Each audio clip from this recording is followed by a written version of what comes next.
የኤርትራው ፕሬዝዳንት ምንድነው ያሉት? የታርጋ ውዝግቡ ስራችንን አደጋ ውስጥ ከቷል ሲሉ በኢትዮጵያና ኬንያ ድንበር የሚገኙ አሽከርካሪዎች ለቲግቫ ኢትዮጵያ አስታወቁ።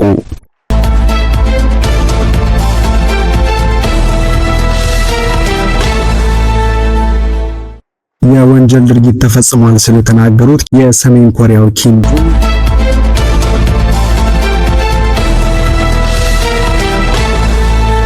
ለእውቁ ድምፃዊ ቴዲ አፍሮ አባት በጉራጌ ዞን መታሰቢያ ተሰየመለት።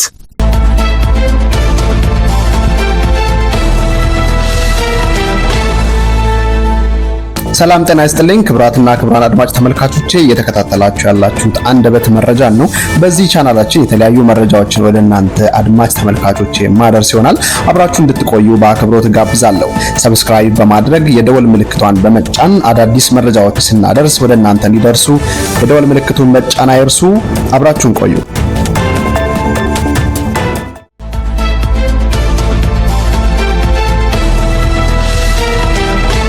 የኤርትራው ፕሬዝዳንት ምንድነው ያሉት? ፕሬዝዳንቱ አብዛኛው ንግግራቸው ስለ ሀገራቸው ኤርትራ የውስጥ ጉዳይ ሳይሆን ስለ ኢትዮጵያና ሌሎች ሀገራት ጉዳይ ነበር። ኤርትራ ትናንት ቅዳሜ 34ኛ ዓመት የነጻነት በዓሏን አክብራለች።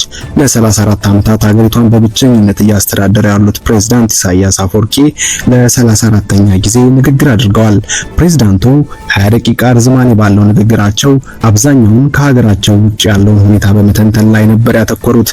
ከዓመታት በፊት በነበረው የኢትዮጵያ ሁኔታ አንስቶ የጠቅላይ ሚኒስትር አብይ አህመድ የሚመሩት መንግስት ወደ ስልጣን መምጣት እስከ አምናው 33ኛው የነጻነት በዓላቸው ንግግራቸውን አንስተዋል። ሁሌም ባገኙት አጋጣሚ ሲናገሩ ከአንደበታቸው ተለይቶ የማያውቀው ህወሓት ወይም ቲፒኤልኤፍን ለመጥራት የሚጠቀሙበት ወያኔ የሚለውን ቃል በዚህ ንግግራቸው አንድም ጊዜ ካፋቸው አልወጣም። በአጠቃላይ ግን ከሀገራቸው ጉዳይ ይልቅ ስለ ኢትዮጵያ ብዙ ሲናገሩ ነበር። የትግራይን ጦርነት ባስቆመው የፕሪቶሪያ የሰላም ስምምነት እንዲሁም ኢትዮጵያ የባህር በር ጉዳይን ዓለም አቀፍ አጀንዳ በማድረጓ ደስተኛ እንዳልሆኑ በተደጋጋሚ የሚነገርላቸው ፕሬዝዳንት ኢሳያስ አፈወርቂ ከ5 ዓመታት በፊት ደጋግመው ያሞካሹትን በኢትዮጵያ የመጣውን ለውጥ ዛሬ ተገልብጠው በንግግራቸው ሲያብጠለጥሉ ተደምጠዋል። ፕሬዝዳንቱ ምን ሲሉ ነበር? ከ80 ዓመታት በላይ ወይም ለ3 ትውልድ ያህል ኢትዮጵያ የወኪላችን ወኪል ትሆናለች ብለው ያመኑ የዋሽንግተን ቡድኖች ያቀነቀኗቸው የተሳሳቱ ፖሊሲዎች ያስከተሉ ቀውስና ውድመት በታሪክ መዛግብት ሰፍሯል። በቀዝቃዛው ጦርነት ወቅትም የሶቪየት ህብረት መሪዎች የፈጸሟቸው ስህተቶችና ውጤቶች ተሰንደው ይገኛሉ። በዚህ መሰል ምክንያቶች የተነሳ በኢትዮጵያ 2 ትውልዶች ሀገር የመገንባት እድል ከሽፏል። ከቀዝቃዛው ጦርነት ማብቃት በኋላ ወደ ሀገራዊ ዜግነት ከመመለስ ይልቅ የብሔር ቅራኔን የሚያባብስ አካሄድ በኢትዮጵያ ያስከተለው ውድመት ሀተታ የሚያስፈልገው አይደለም። የብሔር ፌዴራሊዝም ያን ሁሉ ቀውስ ካስከተለ በኋላ ባለፉት 7 ዓመታት መጣ የተባለውን ለውጥ ወይም ሪፎርም በኢትዮጵያ ከሁሉም ሰው ዘንድ የተስፋ ስሜት እንዲገነፍል ካደረገ ሁሉ በኤርትራ ህዝብ፣ በሌሎች የጎረቤት ሀገራት ህዝቦችና በዓለም ህዝብ ዘንድም ምን ያህል ተስፋ እንደፈጠረ የትላንት ውስታችን ነው። መደምደኛው ምንድነው? ታይቶ የነበረው ተስፋ በግኗል። የኢትዮጵያ ህዝብም ምርጫዎቹን አውቆ ተቃውሞውን ሲያበረታ እየታየ ነው። የኤርትራ ህዝብና መንግስት ቀደም ብሎ ተጀመረ ባለው ሪፎርም ወይም ለውጥ በከፍተኛ ተስፋና ያለምንም ስስት ሙሉ ድጋፋቸውን መስጠታቸውን አሁን በተከሰተው ድንገተኛ ሁኔታ ምክንያት የሚያጸጽትና የሚያስጨንቃቸው ነገር አይኖርም። ርካሽ ወደሆነ ሐሰትና የመቆራረስ ማዕድን አይጋበዙም። ይህን ሴራ እየረበሹ ላሉ የውጭ ኃይሎች እጃችሁን ሰብስቡ እንላቸዋለን ነው ያሉት። ፕሬዝዳንቱ በተደጋጋሚ የውጭ ኃይል እያሉ የገለጹት እነማንን እንደሆነ በግልጽ ደፍረው ስም ጠርተው ሲናገሩ አልተሰሙም። አብዛኛው ንግግራቸውም የሀገራቸውን የውስጥ ጉዳይ ከመዳሰስ ይልቅ በውጭ ሀገራት ጉዳይ ላይ ነው ትኩረት ያደረጉት። ከኢትዮጵያ ወጥተው ስለ ሱዳን ጉዳይም ሲተነትኑ ነበር። 34 ዓመታት ኤርትራን ያለ አንዳች ምርጫ በብቸኝነት እየገዙ ያሉትና አሁንም በስልጣናቸው ላይ ያሉት ኢሳያስ የኢትዮጵያ ጠቅላይ ሚኒስትር አብይ አህመድ ወደ ስልጣን ከመጡ በኋላ ከኢትዮጵያ ጋር እርቅ ፈጥረው ነበር። ብዙ ጊዜም የኢትዮጵያ ለውጥ ሲያደንቁና ሲያሞካሹ ቆይተዋል። የትግራይ ጦርነት ላይ ሰራዊታቸውን አሰልፈው ህዝብ ላይ ብዙ የጦር ግፎችን በመፈጸም የሚከሰሱት ኢሳያስ የፕሪቶሪያ ሰላም ስምምነት ተፈርሞ ጦርነት ሲያበቃና ሰላም ሲሰፍን ከኢትዮጵያ መንግስት ጋር እንደተኳረፉ ይገኛል። ከዚህ ባለፈ ከ100 ሚሊዮን ህዝብ በላይ ያላት ኢትዮጵያ የባህር በር ጉዳይ ዓለም አቀፉ አቀፉ አጀንዳ አድርጋ ማንሳቷ እንዳላስደስታቸው በገሃድ ታይቷል። ፈጽሞ የኢትዮጵያን እድገት አይመኝም ከሚባሉ ኃይሎች ጋርም በተደጋጋሚ ሲመካከሩ ሲፈራረሙ ነው የከረሙት። የፕሬዝዳንት ኢሳያስ አፈወርቂ ኤርትራ ከኢትዮጵያ ከወጣች በኋላ አንድ ጊዜ ምርጫ አካሄዳ የማታውቅ ሲሆን ህገ መንግስትና የህዝብ እንደራሴዎች ምክር ቤት የላትም። ፕሬዝዳንት ኢሳያስም ላለፉት 34 ዓመታት ሀገሪቱን በብቸኝነት እየገዙ ናቸው። ትግቫ ኢትዮጵያ። የታርጋ ውዝግቡ ስራችንን አደጋ ውስጥ ከቷል። በኢትዮጵያና ኬንያ ድንበር ሞያሌ የሚሰሩ አሽከርካሪዎች በኢትዮጵያ ሞያሌና በኬንያ ጋምቦ አካባቢ በዚህም በሁለቱ ሀገራት መካከል ባለው መደበኛና ትልልቅ የንግድ እንቅስቃሴዎች በተጨማሪ በየዕለቱ በሺዎች የሚቆጠሩ ሰዎች የሚሳተፉበትን የህዝብ ለህዝብ ግንኙነትና የንግድ ልውውጥ ሂደት ተመልክቷል።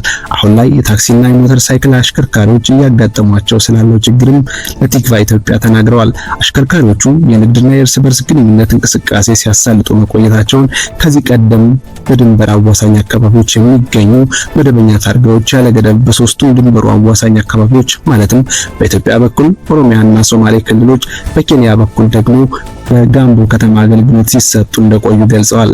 ከቅርብ ጊዜ ጀምሮ ግን በሶስቱም አካባቢዎች የየአካባቢውን ታርጋ እንዲለጥፉ መገደድ መጀመራቸው ስራቸው ላይ አደጋ መጣሉን አስረድተዋል። በአካባቢው ከዚህ ቀደም በሰፊው አገልግሎት ሲሰጡ የነበሩ መደበኛ የኦሮሚያ የሶማሌና የኬንያ ታርጋዎች ሲሆኑ አብዛኞቹ ሞተር ሳይክሎች ደግሞ በኬንያ ታርጋ በሁለቱም የሞያሌ አካባቢዎች አገልግሎት ሲሰጡ ነበር።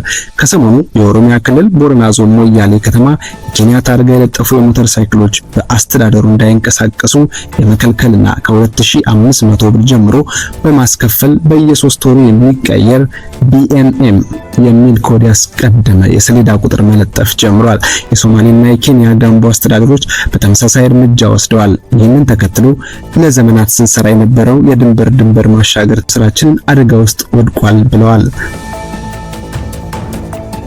የወንጀል ድርጊት ተፈጽሟል። ሰሜን ኮሪያ ባለፈው ሳምንት በሙከራ ላይ የነበረ የጦር መርከብ መፈንዳቱን ተከትሎ 3 ከፍተኛ ባለስልጣናትን አሰረች። የሀገሪቱ ማዕከላዊ ወታደራዊ ኮሚሽን እንዳስታወቀው ተጨማሪ ጉዳት ሳይደርስ አደጋው እንደተከላከለ ነው። የፒዮንግያንግ ባለስልጣናት 3ቱ ሰዎች በቁጥጥር ስር ካደረጉ በኋላ በተጨማሪ ምርመራ እያደረጉ መሆናቸውን ይፋ አድርገዋል። ባለስልጣናቱ የአደጋውን መንስኤ ባይናገሩም 3ቱን ባለስልጣናት ተጠያቂ አድርገዋል ተብሏል። የሰሜን ኮሪያው መሪ ኪም ጆንግ ኡን በሰጡት መግለጫ ክስተቱ የወንጀል ድርጊት ወይም ክሪሚናል አክት ፍጹም ግዴለሽነት የታየበትና ኃላፊነት የጎደለው ነው ሲሉ ተችተውታል።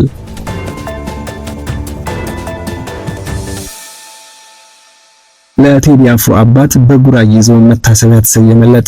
የድምፃዊ ቴዲ አፍሮ ወላጅ አባት ካሳሁን ግርማሞ ጋዜጠኛና የመድረክ አስተዋዋቂ እንደነበር ይታወቃል። አቶ ካሳሁን በህይወት እያለ ደግ ልብ የነበረው የቅርብ ሰዎቹ ይመሰክራሉ። በገጠር ለሚኖሩ አቅመ ደካሞች፣ አረጋውያንና ህፃናት ድጋፍ ያደርግ ነበር።